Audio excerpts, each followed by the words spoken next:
the Tristan Law Show. If it's your first time here, welcome. And if you've been here before, welcome back. I'm Tristan Law, semi-retired pro wrestler, and today, I'm your host. Today, though, I am not alone. I've got a guest, and I know that you guys love guests. Our guest is a record-breaking powerlifter, an all-star athlete, a championship contender, and she's taken on everything from pro wrestling to opening for the platinum-selling rock band, Vertical Horizon. But Saturday, April 12th, it's all about wrestling because she's competing for the IWF Women's Championship at IWF Unstoppable in Nutley, New Jersey. Ladies and gentlemen, I would like to welcome to the Tristan Law Show my friend Michele Dee. Michele, how are you? Good. Glad to be here. How are you doing?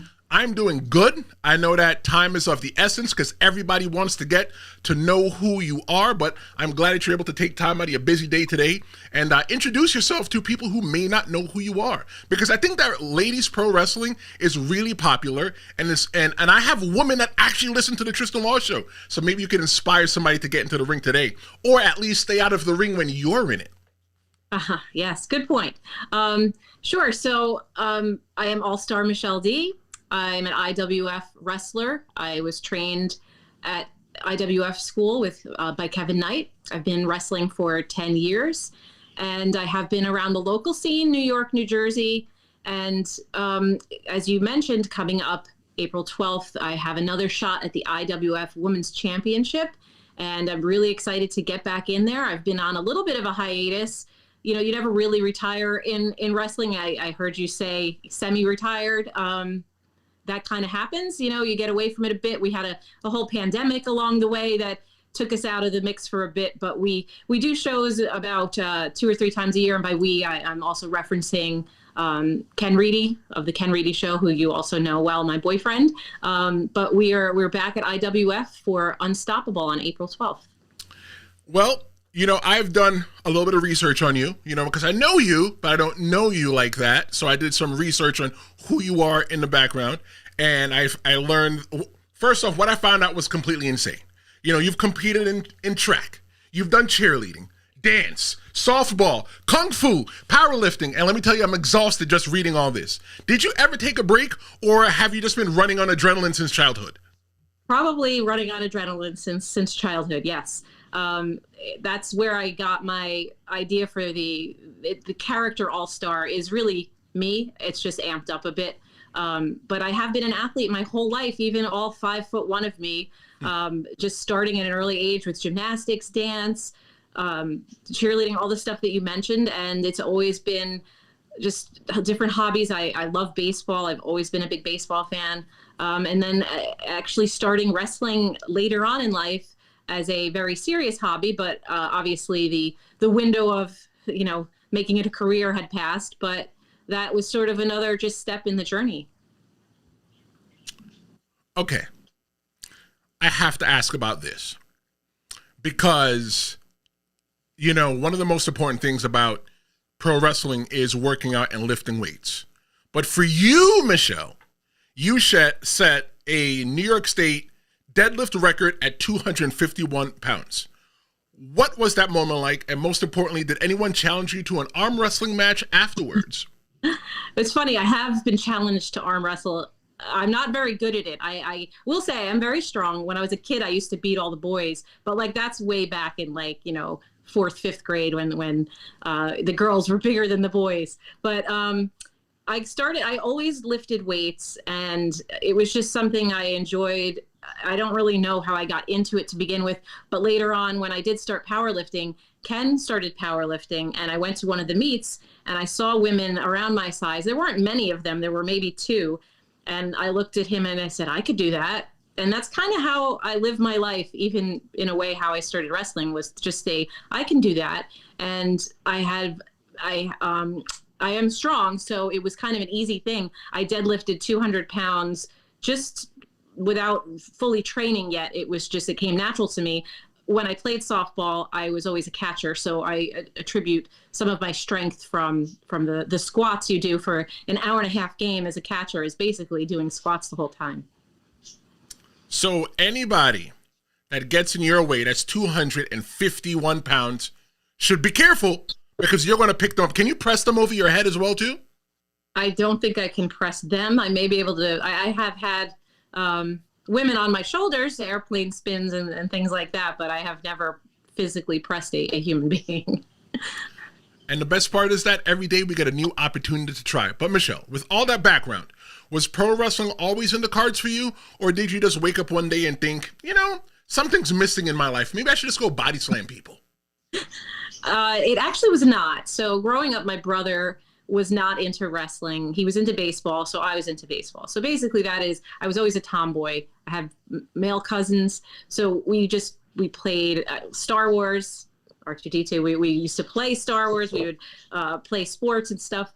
And as I got older and I met Ken, he got me into pro wrestling. It was really kind of a cool story. I never watched it, and he put it on one night, and it was when Batista turned on Triple H with the contract signing back in 2005. And from there, I said, what happens now? And he's like, oh, we have to watch the pay-per-view. What is this pay-per-view? And got together with all his friends that weekend and watched and had a couple beers, had some pizza and wings, and I was hooked. So that was how I got into it. That's the story there. So how did you make the transition to make you want to go in the ring? Because I know you started training at IWF in 2015, but before that, you had some kind of experience? I did. We went to one of your shows with the BWO, and one of your comrades at the time, Tommy Face, had promised to show us how to wrestle, to give us a class. And our band had a show the night before, which you guys came out to. And Tommy Face enjoyed a few beverages. And the next day when he rolled in, we were all ready with our knee pads and stuff to get going. And he was kind of like, guys, I'm a little hungover. So we were lucky that Preacher was there and showed us the ropes. And Tommy, I think, was involved a little bit, but not to the bravado that he had promised us. And so I did take my first bump, and then the rest is history. Well, the rest leads up to IWF. A few years later, I kind of kept saying, like, to Ken, I could do that, another thing. And so when my birthday rolled around that year, he said, you're going to do that. And he got me lessons to IWF, just like a trial. And when I was there for about a month, and I turned to Kevin Knight and said, I think I'd like to join the full program if you'll take me. And he was like, sure. And I was very lucky because I had a few other women there at the time, and that's hard to come by. So at one point in IWF that year, we had Varla Ray, Red Hot Erin, and Tasha Steeles, and the four of us went at it. And it was a great program to be in at the time, to have that experience with all those women. Well, I do want to say, I don't think I've ever given you and Ken your flowers. And actually, if you watch some of my YouTube shorts, you can actually see that looks like we lost Michele. Look, it's a thing about being alive. Oh, she's back. Welcome back. Sorry. It's okay. So I just want to give you guys your flowers real quick and thank you guys for taking a chance on a company like BWO way back in the day when Jesus was a child, and giving me the opportunity to go onto your podcast and to speak. You know, some of the small things that you guys have done in your podcast way back in the day was way ahead of its time, and it's things that I do now that people still don't do today. So thank you very much for being a trendsetter, whether you believe it or not. That's awesome. That's really cool to hear. And I remember those days, and we had you guys on a lot, and we had a little feud, and we had a lot of fun back then. And that was, you guys helped us start, and Ken back then, getting on the scene. And from there, it took off as well. And Ken and I have been talking recently about bringing back the Ken Reedy Show in some capacity. He's dabbled in it, wrestling. He's done pop culture. He's done a lot of different things. And it might be time for us, and thanks to you and a few others, inspiring us to maybe start up again. Well, like I said before, anything that I can ever do to help you guys want to come in here and talk about, the Ken Reedy Show, or, I have a new little segment that's coming up, a whole episode to where I take one topic, 20 minutes, two people debate one topic, no timeouts, no do-overs, nothing like that. And maybe you and Ken could come on here and debate an idea with me, something for us to think about. But coming up next, Michelle's going to talk about her championship match on Saturday, April 12th against Siren Skylar, the secret behind her in-ring attitude and the wildest thing that's ever happened to her in one of her matches. But if you like what we're doing so far, be sure to hit that subscribe button. The subscriptions mean a lot. Look, I don't know where people are coming from, but everybody is signing up to be on the Tristan Law Show, and I appreciate that you guys are all here. So, all right, let's get down to business. Michele, you have a huge match coming up at IWF Unstoppable Saturday, April 12th in Nutley, New Jersey. You're facing off for the IWF Women's Championship. Now, are you the type that visualizes yourself winning, or do you just walk into the ring and hope for the best? I visualize myself winning. Yes, I plan. I plan for the moves, the style I might use that day, or what I plan to work. I'm not going to give away my secrets as far as my finisher and all that. If you've seen me wrestle, you'll know what that is, but I don't want to tip off my opponent in case she hasn't seen me wrestle. But yeah, I mean, I go in thinking I'm going to do the best I can in that ring to bring home that champion. And in my opinion, and my all-star mantra is bring your A game. And that's just what I plan to do. So I've seen pictures, I've seen video, I've seen you come out all smiles, pink gear, looking like a total BFF like you normally are. That's best friend for life, in case you guys are wondering. But I've also read that you're anything but nice in that ring. So what just happens? Do you just get in the ring, flip your switch, and just become a different person?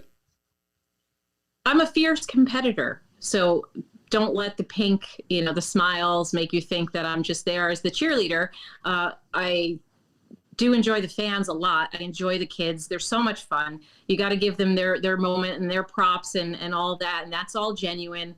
When I get into the ring, though, I mean business, and that's where it stops. But nothing underhanded. I'm a straight shooter. I execute the moves and take the fight seriously. But again, nothing underhanded, but I will play to win. So you've called yourself the all-star athlete, which I respect. Love athleticism. Wasn't really athletic in high school. That's why I wrestle. So does that mean that there's a championship in every sport you've ever done? Like, are you secretly like the 2006 Uno world champion or something like that? Because you said you're competitive. That is actually a very good point, and it is actually true. I have medaled or won something in every sport that I have ever competed in, except for wrestling. So this is the big one for me, and it would come full circle for my all-star career to win this championship. It means a lot to me to have the opportunity to get out there in front of the fans, and ultimately the dream is to win. So that's what it's all out there pretty much April 12th. So being a champion means a lot. And from talking to you, I know that you take pride in being a role model for kids. And most so kids at IWF. Do you feel like this adds pressure to you when you're competing? It does add pressure because I do want them to cheer, to be happy in the end. And hopefully I can bring a bit of entertainment to them along the way. That's what they're there for, to see a show, to see a sport. So yeah, I mean, I would love to be able to walk around with that championship belt with the kids, high five them with the belt and say, I did it for you guys, because that's really a big part of it. They've supported me for the past 10 years. Early on, it was always tough. I always had in my mind, if you're a good guy, are people going to like you? Because it's not a given that they're going to like you. It takes a bit. But once I think that the IWF fan base has gotten to know me, I think they know that I'm genuine, and they know I'm there for them, and they've always been there for me. So it would be nice to have that moment with them. Well, still ahead, Michelle's going to share her craziest in-ring moments, her finishing move. We're going to talk about her music career, because apparently she sings too. Is there anything that she doesn't do? Make sure that you stick around. And if you don't like my ugly, mugly face, just remember that 6 days after every live episode, you can go wherever you find a podcast and listen to just the audio-only version. All right, Michele, let's get into this. So you're not just an athlete, but you're also a singer. How does that even happen? Did you start singing in the shower? Like, yep, I think I'm ready for stadiums. How did that work? My dad is a singer. He's from Italy, and I have a very musical family. My mom, on my mom's side, actually, Dion of Dion and the Belmonts is her cousin. So I think we just have music in our family. My brother's a guitarist. He's in a band now. My dad's always been in bands. I was always too shy, believe it or not. You may not think that I'm shy, but I can be very shy. As a kid, I didn't really want to sing. I was in bands with my cousins and my brother. And as I got older, I started doing karaoke, and then it kind of just parlayed from there. Actually, Ken and I met at a karaoke bar, and then years later, we started our band, SRO, Standing Room Only. We've been a little dormant since the pandemic and a few of our band members moving, but we still have dabbled in other bands. We're trying to get something together now with it's a quartet. We did one appearance, another female singer, my friend Stacy and I, and a few guitarists, and it was really kind of a cool sound. And Ken being our manager, he wants some creative input there. So that's sort of the next thing in the music area. So you did say just a couple seconds ago that, you are a shy person, because if you ask me, look, I love Vertical Horizon. I remember listening to them when I was in high school, like in ninth grade or something like that. But you once opened for Vertical Horizon in Colorado Springs at an event to end bullying. First off, look, that's incredible. Second, was it more nerve-wracking to perform in front of that crowd or wrestling in front of a crowd? Probably, I would say maybe wrestling. But when I do perform, I am nervous. But once you kind of get out there, the switch kind of turns on, and all of a sudden it's just performer, and you just have to do it. But that stadium was really cool. We were an opening act to a festival, and they were the headliners, and we rode the bus back to our hotel with them, which was so cool. We got to hear stories from them. But when you're in a bigger place, I think it's easier because you're not like seeing people right there. So that you just may not realize how many people are out there. But when you're in a smaller venue where you see people, you're right up close, and you can kind of see their faces and expressions, I think that's a little bit more nerve-wracking. Okay. Let's do a little honesty right now. Has there ever been a moment where you thought about singing, doing a wrestling match, like, all right, duck one, tackle, hip toss, and drop down, sing with a high note? Has that ever happened for you? Something you ever thought about? That has never happened. No, that yeah, nope. I don't have anything to build off that, but no. Up next, we're going to be putting Michele in the hot seat. We're going to be talking about pre-match rituals, the wildest in-ring moments, and a sneak peek at what to expect Saturday, April 12th at IWF Unstoppable. Make sure you don't go anywhere. And remember, hit that subscribe button, because subscriptions mean a lot. We are up to 265 subscriptions here on the Tristan Law Show, so we appreciate everybody that is subscribing. All right, so let's get to the good stuff, Michele.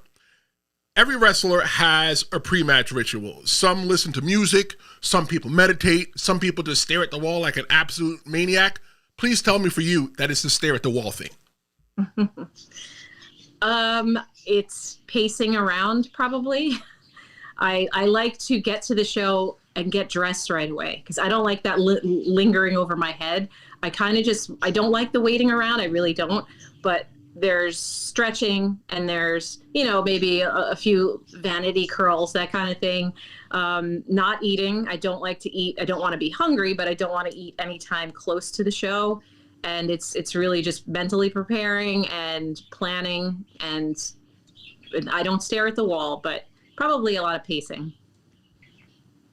So a lot of people don't understand the whole eating part. Like for me, I don't eat before I go out and I wrestle. Like, if I eat anything, it's anything. If I'm going to eat, it's just something so that I can survive, because after I get out, I'm definitely going to eat. And the whole waiting around thing, I always hated being in a main event. I appreciated being in a main event, but for me, I just want to wrestle first. I just want to go in, I want to get it done, get dressed, do what I have to do, and sit back and watch the show like a fan. But you know what? Sometimes somebody has to main event the show.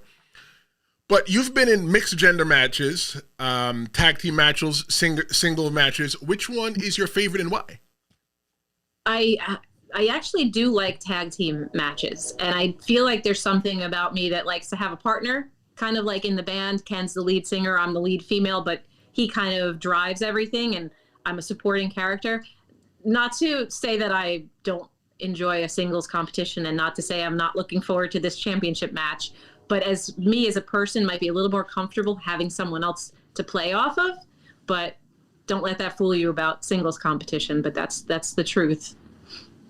All right, talking about truth still, what's the most unexpected or craziest thing that's ever happened to you in a wrestling match? Oh, that's a tough one. I would say that I've been lucky where there hasn't been really crazy things happen.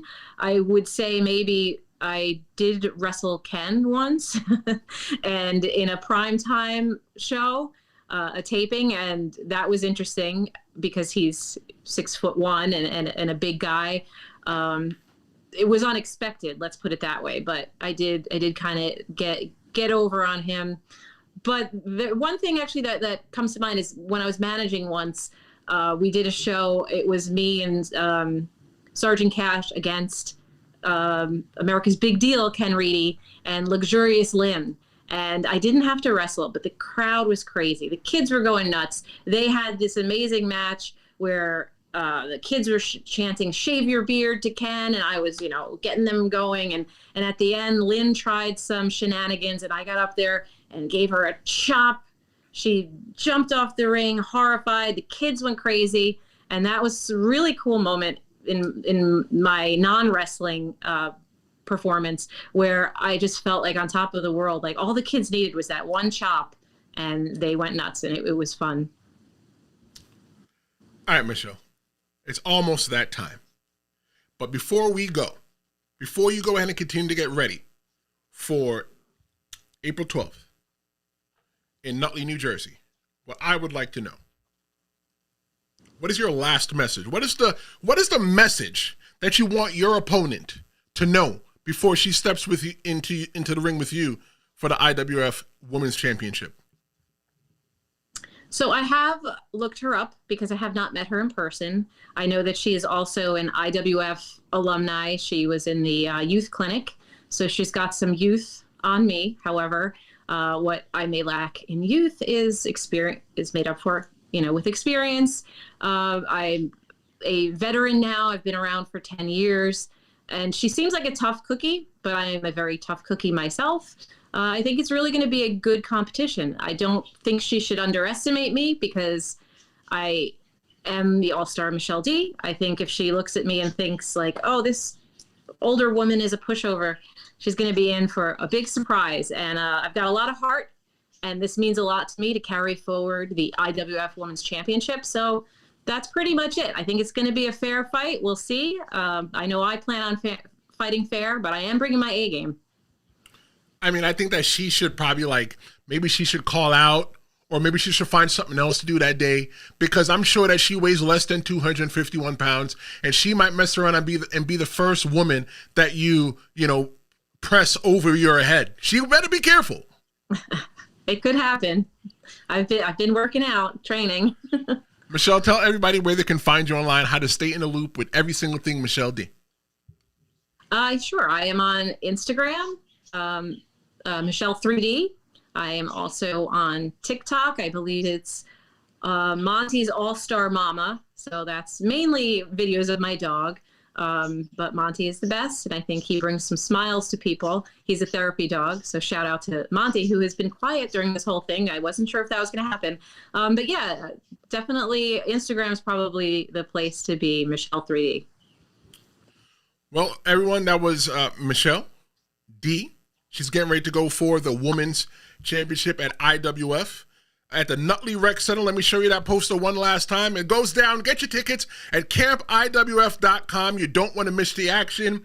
I want to go ahead and thank Michelle for being here. You are awesome. I can't wait to see how this entire match goes down. If you enjoyed this episode, be sure to like, share, subscribe. Send this to somebody that you know that needs to see this, because Michele Dee, she's a force to be reckoned with. And let me tell you, 251 pounds, powerlifting, New York State champion, singer, dancer, cook. I don't know. We're just going to add things into the bag. But Michelle, thank you so much for being here. Thank you. And I'll see you next time. Thanks so much.